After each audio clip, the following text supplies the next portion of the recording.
Please tell us about Camp Kesem, what Camp Kesem does. Who is Camp Kesem helping and why? So basically, our main program is a free week-long summer camp for children who have been affected by a parent or guardian's cancer diagnosis. We operate 2 sessions of camp each summer at our chapter specifically. It's different across the nation, but we're essentially just a support service for families who have a parent experiencing cancer. Right now, we serve families who are in remission, who are currently undergoing treatment, and also families who have a parent who have passed away from cancer. But essentially, we are just there to support them, and the main way we do that is through our free week-long summer camp, but we also provide year-round support services throughout the year. Do you have anything to add? No. You pretty much covered it. You probably already answered this, but how does Camp Kesem work? Yeah, so there is a big national organization called Camp Kesem National. I think they're moving towards being called Kesem National. And then there's over 100 chapters nationwide at different college campuses, and they expand that every year. They have programs to give out grants to new campuses every year. So LSU and University of Houston are new ones that are up and coming. Texas needs more, we always need more. And so the National Corporation gives us a lot of help in terms of we have a program director who oversees certain chapters in our region. So we're grouped with Arizona, one in California, a lot in Texas, and then I think one in Oklahoma or something like that. And she oversees us. We have weekly meetings with her to make sure we're on track with everything, and they provide our coordinators with workbooks to make sure they're on track with everything. So it's a lot of little details that can fall in the cracks if just college students are in charge of it. But we get a lot of freedom in our own camp. So we get a lot of freedom in our camp schedule, things like that. Our Friends and Families Days, which we have twice a year. So we get a lot of freedom in terms of how we support the families, but Kesem National makes sure we do it the right way. Cool. And when are the camps and where are they? Which cities and states does Camp Kesem currently offer? So right now, after this new, so every year we have like a new batch of like new chapters, like she said. So currently we're operating over 115 chapters across the country. I think we're operating in 42 states across the U.S. right now. So there's pretty much, you should be able to find a camp wherever you're located. You might have to travel a little bit, but we're in the next couple of years, like I know a huge goal is to make sure that we have at least one chapter in every state. Currently in Texas, there are 5 chapters. So we have UT Austin, and then A&M, Houston, Rice over also in Houston, and then UT Dallas. And so all of those chapters kind of like work together to like provide the basis for like our mission to serve all of the children that are affected by cancer. In the US alone, there are over 5 million children who have been impacted, and that's actually found out by a study that CKN operated themselves, and they figured out that like that reach is huge, and there are like millions of children who are impacted by cancer that may not know about Camp Kesem. And so the chapters in the communities themselves are who like do the groundwork and figure out who in their community has been affected and try to do that outreach to make sure that we're maximizing our potential. And so currently we are going to be able to serve this summer, where our goal coming into the year was 220 campers, and I think we're going to be serving, right now it's a little under 240 I think, and we have wait lists as well. So like we're always looking to start new chapters and reach a higher reach and get more outreach going in the community. So yeah. That's amazing. How long is the program, and does a child need to re-enroll if they want to come back the following year? Can they come back every year? Yeah, so in the past, our camp has been 6 days, and this year, actually, because of how well we've been doing with fundraising, we've been able to extend it to a full 7 days, which makes it so drop-off and pickup can be on weekends, which we know is easier for parents to do. And so it's a full 7 days. It'll be July 7th through 13th this year, and August 4th through 10th as well. But you do have to re-enroll, so we have a website called Kesem Force that Camp Kesem National updates and makes themselves. They're still working out some kinks on it. There's still some issues with it, but it works pretty well, and they have to reapply every year. But we keep track of all of the records on our end with our outreach coordinators, so we make sure that every family that's attended in the past, that they have had the chance to re-enroll. And if you've been enrolled before, you get about a month grace period for pre-enroll. So we prioritize families that have been returning. And is it just once a year for the children to participate in a program? So the camp is just once a year, so they will attend like that summer camp in the summer, and it is just once a year. But like we mentioned earlier, we have different things throughout the year that we aim to make this like a year-round support service. So we're always available to our families as far as like they can email us and let us know if anything is going on that they need extra support for. Typically, we like to be there if it's kind of certain anniversaries, like maybe if a parent passed away and it's the anniversary of that, we like to extend support and say if you need us, we can come and like visit with the camper and just like be there as like a nice like presence for them to kind of just like forget about it a little bit, and we like to maintain that throughout the year. And then also we have specifically 2 big events that we do throughout the year called Friends and Family Day, one in the spring and one in the fall, and that's a way for us to just get together with the returning campers who just as like a little reunion, and then also to open it up to new camper families who are interested in getting their children involved with Camp Kesem in the following summer. So if they want to come out and meet us and meet the other campers, meet the other parents, it's a great way for them to do that. So yeah. Great. And how did the both of you get involved in Camp Kesem, and why? So my 2 older sisters started Camp Kesem in 2011 at UT Austin, and with the help of my dad, who's an organic chemistry professor, now a dean at UT Austin, they were able to get a lot of people involved because he could speak at his class. One of my sisters just has all of the campy energy, all those campy vibes, and the other one's super logistical, make sure that all of the details are going to get done super well. So they really hit the ground running, and the chapter started pretty small, and it's grown really, really well since then. So I've always known about it since 2011, since I was pretty young. It's always been kind of an unspoken thing of like, she's going to join Camp Kesem, like she probably is. They didn't pressure me, but I was still like there.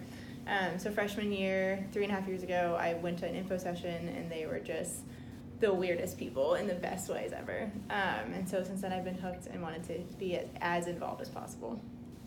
Yeah, I didn't have the same like Iverson legacy that she had, but I got involved in a very similar way. It was because of her dad, who was my organic chemistry professor. One day early on in the semester of my sophomore year, he showed a video in class about, and it was just like the camp video from the previous summer, and like instantly I was hooked because like you could see even from this like 3-minute video that like the children had such a huge impact on them. And like when he was explaining it before showing the video, he talked a lot about how this was a camp for children who were experiencing very like adverse things, like their parents had cancer. So I was expecting it to be really sad and I was preparing myself to like cry, but then I saw the video and they were like so happy, and they were just like any other kids like at a summer camp, they were like swimming and going on the lake on the blob and all that kind of stuff, and they were having a great time. And so like that kind of really got me interested, and I was thinking like, how do they like provide such an environment that like makes them like feel that way when they're going through those kinds of things. So I was instantly hooked. Also went to an info session like that week, and they were just like, they were crazy fun people, and I just kind of found my own little like community on campus, and since then I just like never wanted to leave, and I feel like that's kind of how it was for both of us. So yeah. That's so cool. And Juliana, can you elaborate on the chapter's story? Yeah. So my sister Alana heard about it from Livestrong. She thought she was applying to be a counselor, but she actually applied for a $10,000 grant to start the chapter. So it was a happy little accident for this one. So then Livestrong did give us a $10,000 grant to start the chapter, and then that first year they just had to raise about $10,000 themselves to make sure the first camp session happened. They only had around 24 campers that year, and since then we've just grown exponentially. UT Austin has been, I think, a little bit of an anomaly in the Camp Kesem system, and we're up to, as he said, 240 campers this year, which is crazy. And we went to 2 weeks 3 years ago, which was really fast compared to everyone else in our little region. To speak to that, A&M is older than us as a chapter, but we are serving pretty much the same amount of kids as they are now. So UT Austin has just been a great environment for us to grow, and the Oregon campus fosters great community within the members, and the kids love it. They keep coming back. Wow. And can you tell us about how Camp Kesem is connecting within the Austin community? Yeah, definitely. So as she mentioned, like our chapter specifically would not have been possible without that original grant from the Livestrong Foundation, and I think like she said, Austin is really a special place, and I think that the nonprofit kind of community and the cancer community within Austin and are like the specific, Travis County especially has made like huge strides these past years, especially to kind of connect with like the health and the well-being of its community. And I think that's been the case for our chapter's entire history. So going back to that first year in 2011, none of that would have happened if other people didn't invest their, time and resources into our chapter. And that's kind of how, because of that, we've kind of really tried to maintain that and make that a priority for us, and connecting with the community in different ways. So we always aim to find new people like Livestrong and different people and partners in the community that we can kind of, help together and have that mutual interest in helping the community and helping the cancer community in specific. And that's been, kind of our main, we have a very specific service that we provide, but also we really like helping our families find other outlets to find those support systems. And we also, as a growing nonprofit, we also rely on the support of other, nonprofits and businesses within the Austin community. So that's been a really big priority for us, and because of it, it's allowed us to grow so fast and to be able to serve more campers each summer. And that's, our biggest goal at the end of the day. So. And one of those prior conversation we had, you mentioned Texas Oncology and then here Livestrong. How did you establish those relationships within our Texas community, and what does that mean to the families you're helping? So especially with places like Texas Oncology, we are really, really lucky to have a lot of great connections with people in the Austin community who have the knowledge of like as college students, we are very limited in the connections that we have with those businesses and nonprofits, but we surround ourselves with really smart, really amazing people, and they have been a huge help. So with Texas Oncology, we were connected to them actually by one of our camper parents. So they told us that they had been using that as like a support system. That's when they'd been going for their actual like treatments and things like that. And so we ended up establishing that relationship by just providing their physicians and their administrative staff with different like brochures and informational packets about Camp Kesem, and so they provided those to their patients. And that's been a really great relationship that we've had, as they've been really great for us as far as outreach goes, because they're so involved in the cancer community where we're aiming to serve our patients.